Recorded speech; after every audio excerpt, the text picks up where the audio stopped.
আমাকে খাওয়ার খোটাও দেয়। তুই তো সবসময় বাড়িতে থাকিস, তাই তোর চোখে পড়ে না। আমরাও তো এভাবে আর কত সহ্য করতে পারি? তোমাদের স্বভাবে তোমরা লাঞ্ছনা বঞ্চনা খাচ্ছ, তার জন্য আমি কি করতে পারি? তাহলে তোর কোনো কিছু করার নেই? না নেই, আমি ভালো করে জানি ওই তনুশ্রীকে তোমরা মোটে এমন ভাবতে পারো না। তোমাদের যত ভালোবাসা সবই হচ্ছে তোমাদের মেয়ে ওই সরোজের উপর। আসলে আমার বউ তনু পায়ের মেয়ে বলে তাকে তোমরা দু চোখে দেখতে পারো না। তাহলে সেইবার তোমাদের কেন শ্রদ্ধা করবে? তোমাদের দুর্ব্যবহারই আজ তাকে মুখ খুলতে বাধ্য করেছে। এ তোর ভুল ধারণা খোকা, এ তোর ভুল ধারণা। তুই বিশ্বাস কর, বৌমাকে আমরা আমাদের মেয়ের চেয়ে বেশি ভালোবাসি। বৌমাই তো এই বাড়ির লক্ষ্মী। তাই যদি ভাবতে তাহলে তার বিরুদ্ধে আমার কান ভারী করে তুলতে চাইতে না। না রে খোকা, না। বৌমার বিরুদ্ধে আমি তোর কান ভারী করতে চাই না খোকা।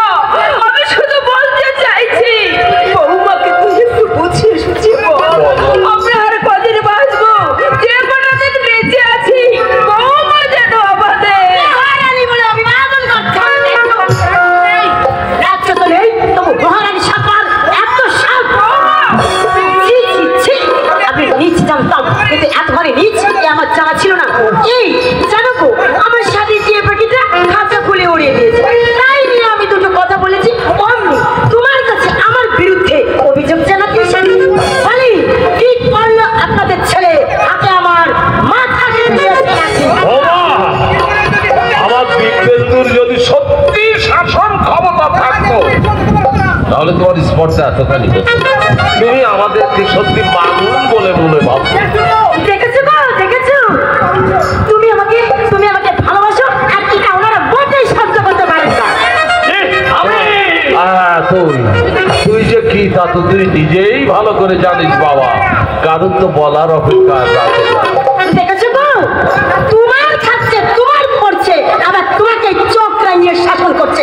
আসলে ছি ছি ছি, লজ্জা ঘৃণা বলতে এদের কিছুই নেই।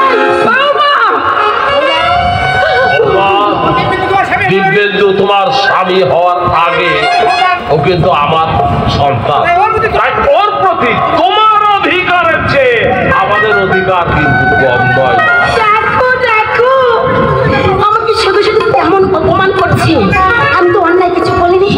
বলো ওগো, তুমি এর একটা বিহিত করো, নইলে এই নরককুণ্ডের মধ্যে আমি কিন্তু এক মিনিট থাকবো না।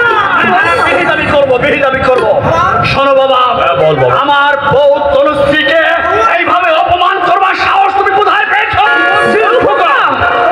বৌমাকে আমি দুটো কথা বলেছি, তাই তোর গায়ে লেগে গেল বাবা। আর বৌমা যে তোর সামনে দাঁড়িয়ে তোর বাবাকে তোর মাকে অযথায় অপমান করছে, এতে তোর গায়ে একটু লাগছে না রে খোকা? আরে এই দিব্যেন্দু, আজ আমরা অবস্থা চল আমি সহ্য বলে আমরা কি সংসারের কাছে এত অবস্থার পাত্র হয়ে গেছে। এই দুঃখ লাগছে নাকি আমাদের একমাত্র পাওনা? তুমি চুপ করো, আমি তোমার দুটি পায়ে পড়ে, তুমি চুপ করো। আমরা যে মা বাবা, সন্তানের দেওয়া সব আঘাত আমাদের যে নীরবে সহ্য করতে হবে। পুরো শকুনকে আমাদের পিছনে ঢেলিয়ে দিয়ে সাজিয়ার মাছ রাখতে হবে। শোনো বাবা, আমি তোমাকে আমার শেষ কথা জানিয়ে দিচ্ছি। তোমাদের স্বভাবের পরিবর্তন যদি না করো, আমার বউ তনুশ্রীকে যদি আপন ভাবতে না পারো, তাহলে এই যে দুবেলা দুমুঠো ভাত খেতে দিচ্ছি, কাল থেকে সেটাও বন্ধ।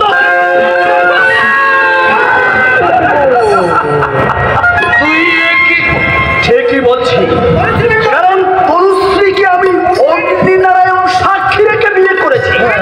তাই ওর ভালো মন্দ দেখার নৈতিক দায়িত্ব আমরা।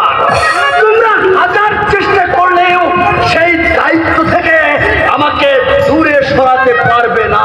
যদি কিছু দেয় না, এই যে শুনলেন তো কথাগুলো, মনে রাখবেন, এ আপনাদের সন্তানের আদেশ নয়, এ আমার স্বামীর আদেশ।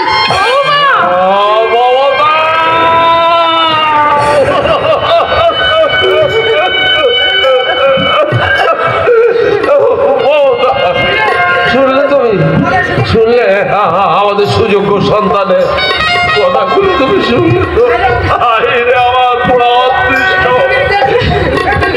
এই জন্য কি নিজের জীবনের সুখ স্বাচ্ছন্দ্য সবকিছু বিসর্জন দিয়ে টাকা পয়সা খরচ করে সন্তানকে লেখাপড়া শিখিয়ে আমি বড় করেছিলাম, আমি মানুষ করেছিলাম। জবাব দাও, ওকে তোমরা জবাব দাও। চলমান শতাব্দীর মানব সমাজ, তোমরা জবাব দাও। সন্তানকে মানুষ করে লেখাপড়া শিখিয়ে তার কাছ থেকে বুড়ো বাবা মার একটু সুখের আশা করো, একটু শান্তিতে থাকা, এইটাকে বাবা মার অন্যায়। জবাব দাও। অসুস্থ শরীর, তুমি একটু চুপ করো। চুপ করে আমি আর থাকতে পারছি না বাবুদা। আঘাতে আঘাতে কত বিক্ষত সংসার আদালতের মহামান্য বিচারকের কাছে তুমি সুবিচার প্রার্থনা করছো। মহামান্য বিচারক নির অপরাধীকে শাস্তি দিয়ে অপরাধীকে বেকসুর খালাস দিয়ে নিয়ে গেল। চমৎকার মানবিকতা, চমৎকার। তুমি কাঁদছো? আমি একাই কাঁদছি মমতা। তোমার অন্তরটা যে পুরে খাক হয়ে যাচ্ছে আমি তা জানি গো, আমি তা জানি। কিন্তু আজ আমি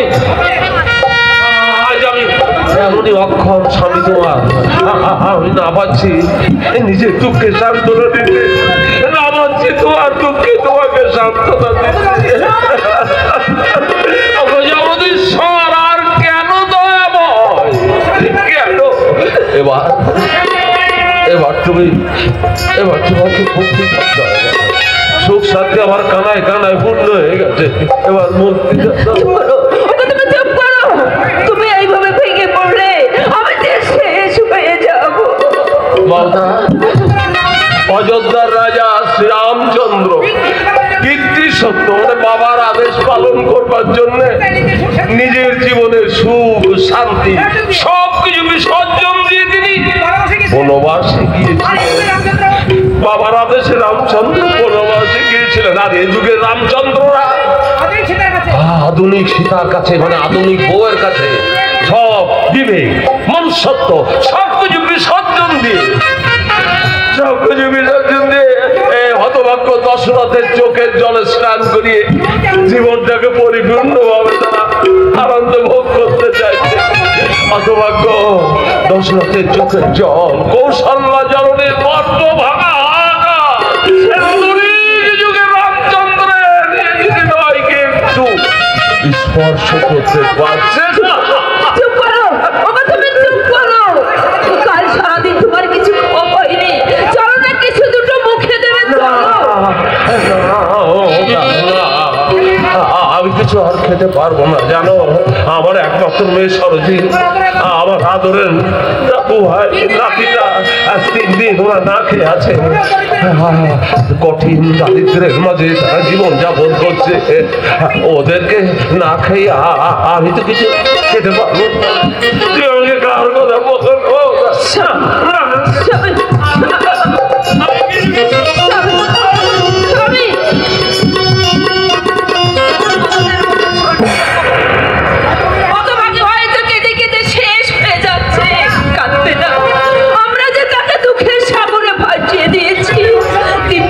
ভবিষ্যৎ করতে গিয়ে